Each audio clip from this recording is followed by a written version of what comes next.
Welcome back. I have a question for you. What is this year's 49ers worth to the market? Because we clearly have to, at some point, start a rebuild. The rebuild has been postponed a couple of years by signing retired people. People that, players that should have really been retired and stayed retired. Bringing in Mac as a center, who is like, 34, 35 years old.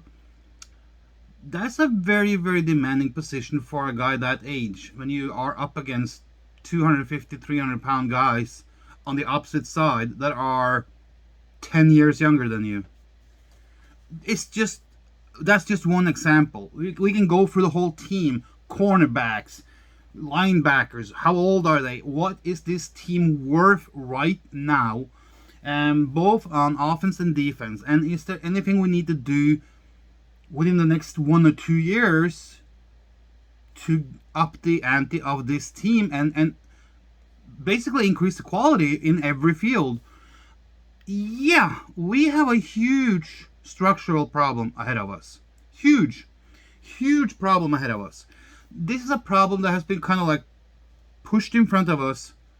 We just keep pushing it year by year, trying to do some patchwork here and there, put some band-aid on positions here and there that should have been addressed a year and 2 and 3 years ago. We're talking about cornerbacks, we're talking about linebackers, safeties, you name it, especially on defense, because we were focused a lot over the last 3 or 4 years on pass rushers and edge rushers and stuff like that. And we kind of like overlooked the other places on the team because we've had old people carrying us through. Like, we had Richard Sherman for many years, and they didn't feel the need to draft another one then. Then they got Verrett in, and they thought that was going to be working good for them. When he's healthy, yeah, but when he's, age is catching up with him, so, it's easy to get more injury. And there's like many spots on the team. I looked at it the other day. I sat down and I went through to see what needs to change and what needs to be improved on players. Not to forget about coaches and trainers. So if we're going to take a short version, let's run with a short version of this, because I could make a video for 3 hours about this topic. Let's say that we go to the step of either trading or cutting or fire Shanahan. Then we know when we're going to need a new head coach. And I don't think this head coach / offensive coordinator thing is working. It's not working for Kyle Shanahan. So we need to have a separate head coach and a separate offensive coordinator. And we need a new defensive coordinator that have some more experience than DeMeco Ryans. Not that I'm kicking down on DeMeco Ryan, but if you are a team like the 49ers, it's okay to have inexperienced players because you can kind of like form them, or you have two players to fight for the same position, so you can do rotation. Are you going to rotate defensive play callers? No. So you need a coach and a defensive play caller that have experience on a high level. So we need to overhaul our whole coaching staff, and that goes from like top to bottom. Position coaches, coordinators, head coaches, you name it, has to be changed out. It's not working. We also need to have nutritionists come in, because clearly a bunch of the NFL players are not great on nutrition and diet and health and to stay healthy. You see it in other sports. I've been talking about this topic in many other videos. So we have a total overhaul on the coaches and the coordinators and the trainers staff, everything. And we have to set up a new system. We have to have dietitians come in. We have to have, physical therapists come in and doctors and say, this is a training regimen and this is a workout regimen for each player that optimum for each player, this will, in the long run, reduce the risk of injuries.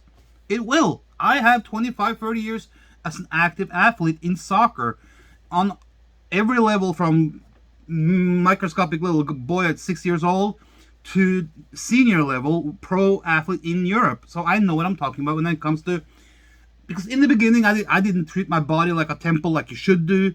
And it wasn't that I was injury prone, but I had like aches and pain and all that stuff. As soon as I started training differently and take my body seriously and eat differently and sleep differently, oh my God, did I ever feel better. So there's something to it. There's a training science in there.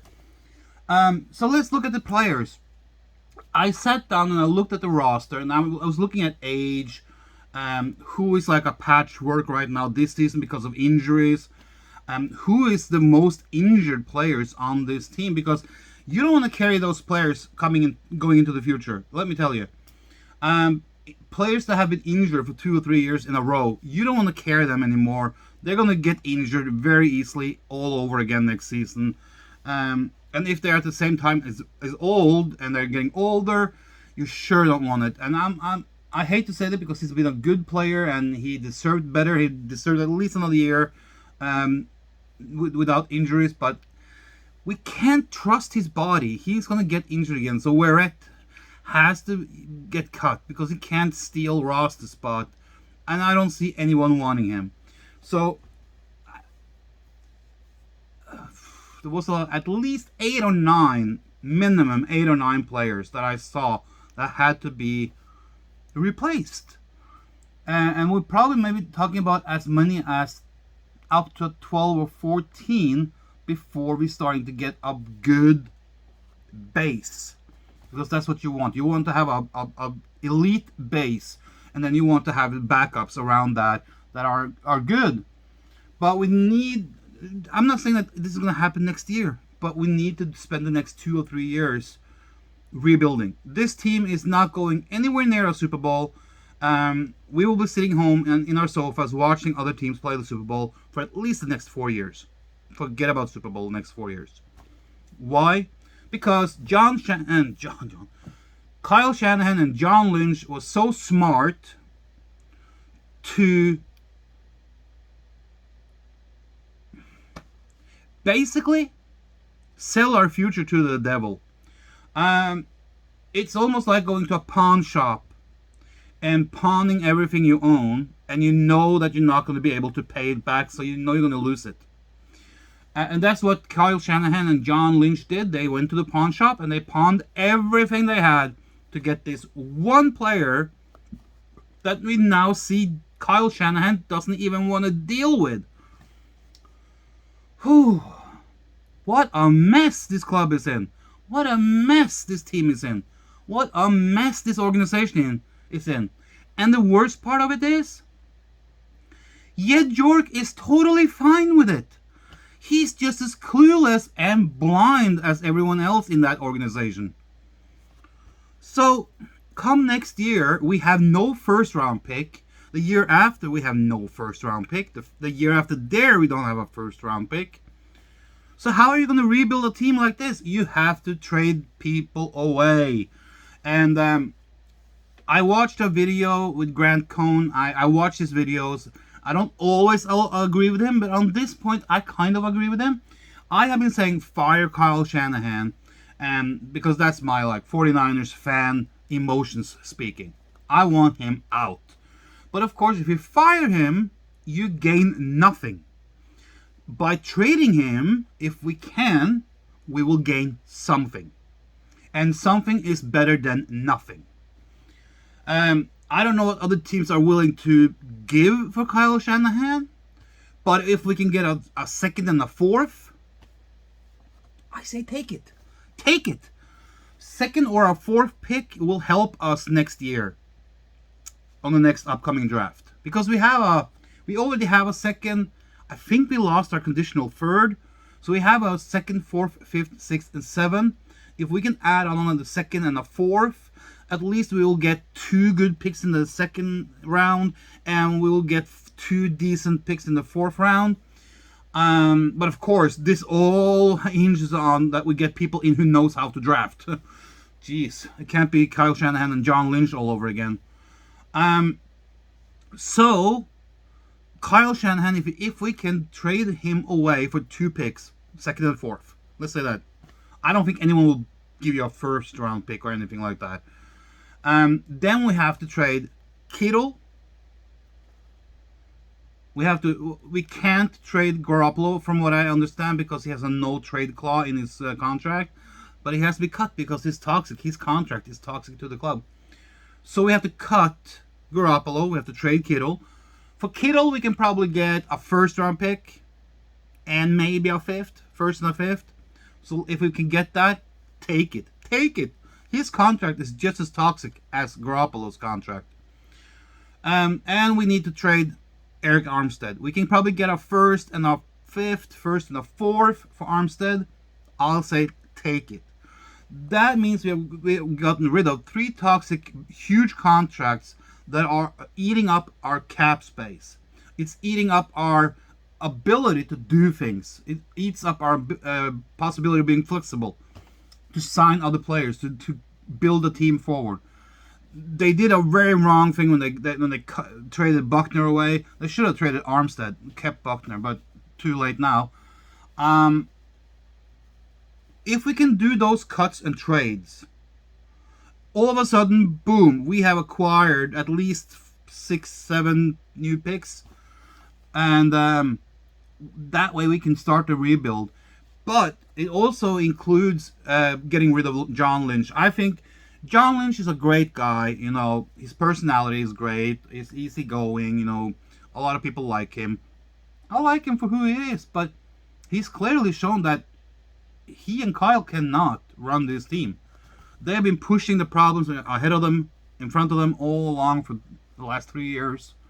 And all of a sudden now, they start to like, oh shit, what is happening here? We're not going anywhere anytime soon, and we have an aging team. We pawned our future for the next 3 or 4 years.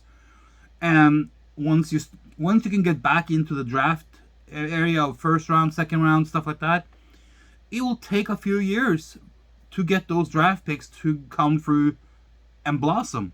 So you're talking about 3 years without picks, and then you can start picking again in the draft. And in at least another 3 or 4 or 5 years.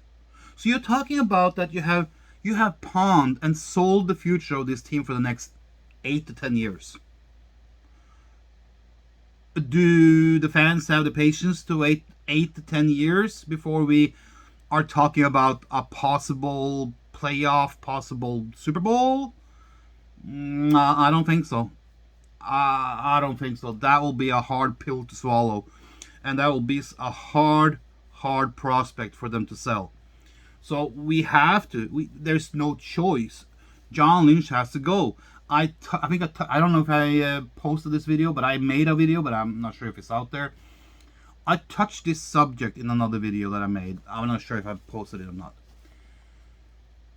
We have to get rid of John Lynch and Kyle Shanahan, that's for sure. And I said in another video that I made that we have to try anything. We have to go out and try the best.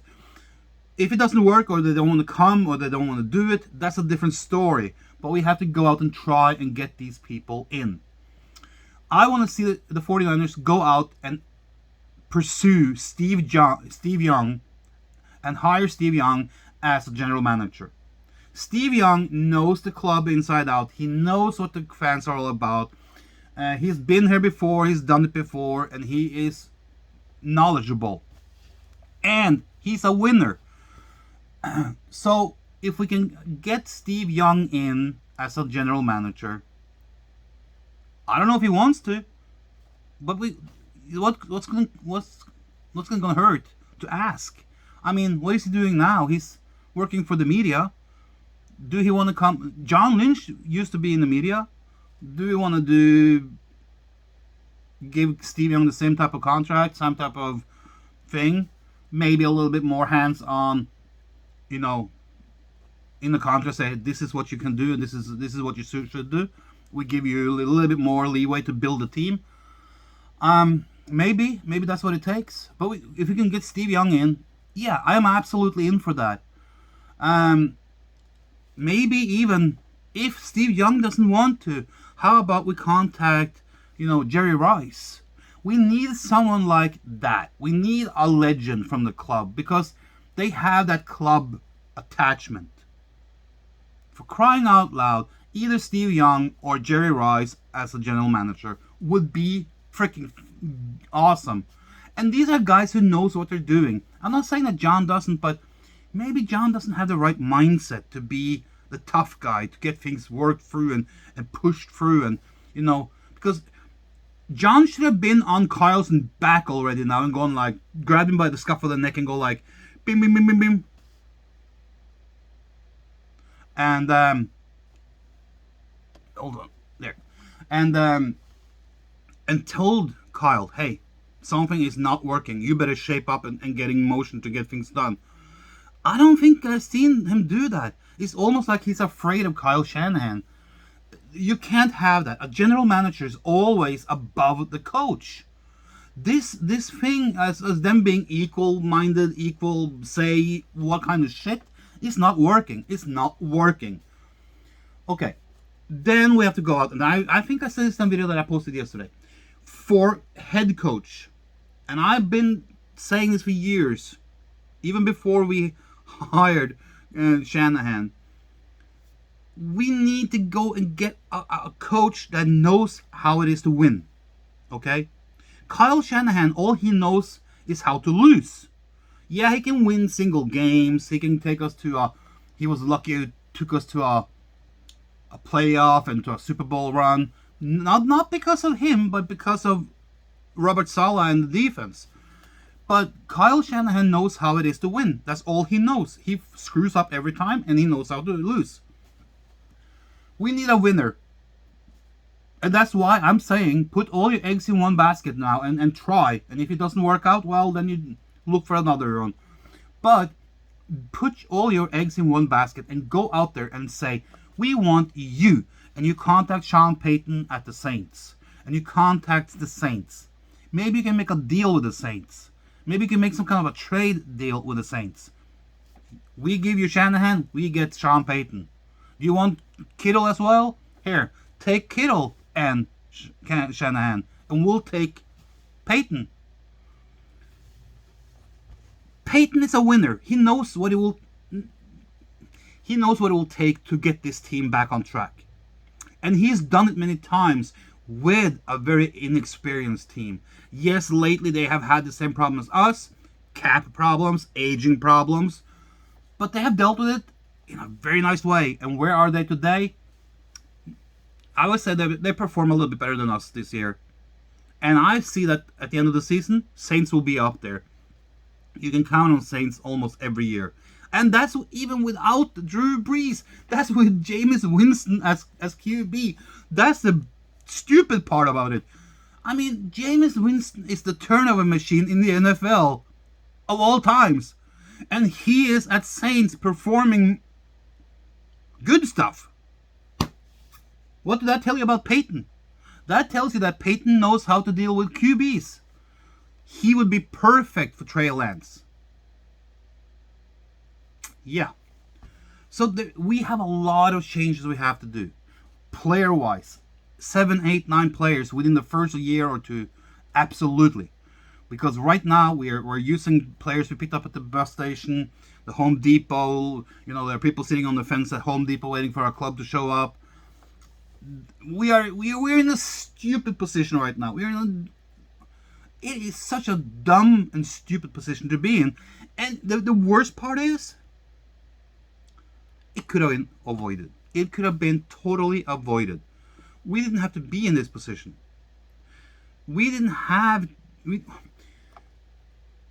If we had said yes to Tom Brady a couple of seasons ago, when Brady left New England, we would not have been in this position. We wouldn't. They said no to Tom Brady, and then they regretted it, and they were like, oh shit, we screwed up. And then they tried to get Aaron Rodgers because they knew they screwed up on Tom Brady. Now they're fucking up the mindset of Garoppolo. Then they go and trade up from 12th to 3rd for first draft picks to get the most inexperienced QB prospect in the draft ever. Ever!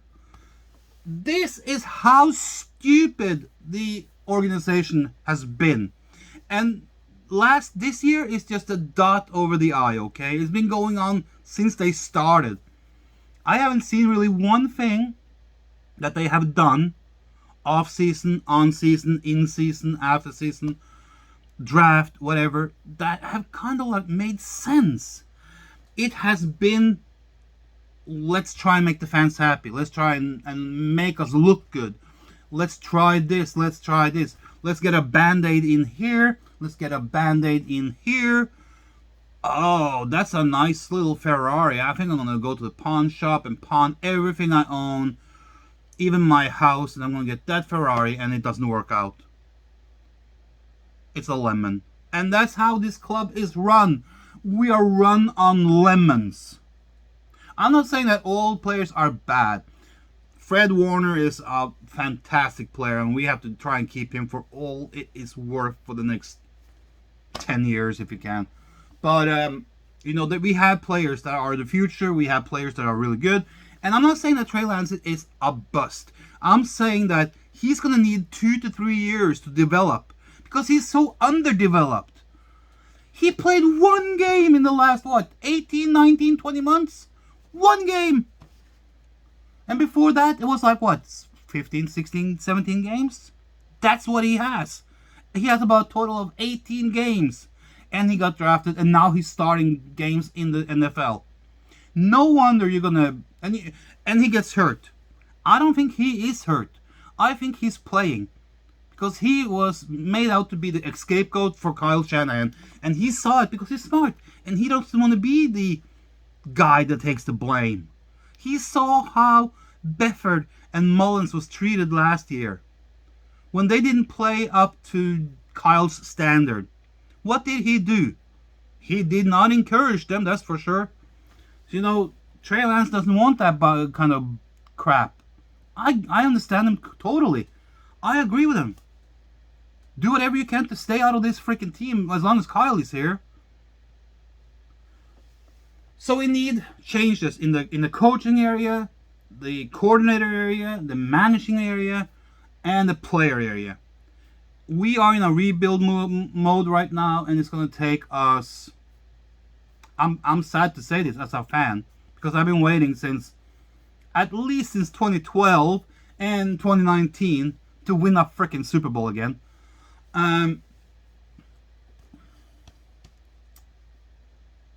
We need at least 8 years.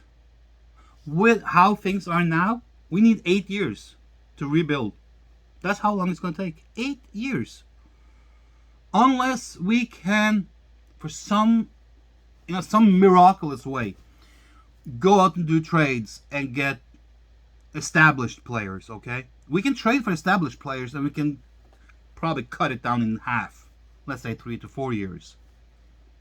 But that's going to cost you more than trading for draft picks, okay? So we can trade for players that are elite, between 22 and 28 years old, and get good players in, get 4 or 5 of them, and be a contender in a couple of years, 3 years time, because we need to develop this quarterback. Regardless if we get an elite player here, an elite player there, an elite player there and there, if we're going to go with Trey Lance, it's going to take 2 to 3 years before he is, if he does it, before he is a quarterback that can take us to the Super Bowl. And that's why I'm saying, I said it earlier in another video, we should also go out and try and get Aaron Rodgers again after this season. Contact his agent, get things going, because Trey Lance is not going to be ready for the next 2 years at least. Give Aaron Rodgers a 3-year contract. Let Trey Lance build himself up, learn behind Aaron Rodgers for 2 to 3 years, and he will be ready to take over by then. But We have to get in at least 8 new players, some as draft picks and some as already established. We need a new quarterback. I say Aaron Rodgers. We need a new head coach. I say Sean Payton. What do you think Sean Payton and Aaron Rodgers can do together with this defense as well? Holy frick. That's how the 49ers can go from being a bust and a laughingstock right now to become a serious contender and someone that other teams fear. Because we are a laughingstock right now because the players, the coaches, and the media had pumped up the stock of this team to record highs. And all of a sudden, we're being talked about as being a flop. That is a laughingstock. As a fan, I can't stand to see it. Until next time, guys, take care.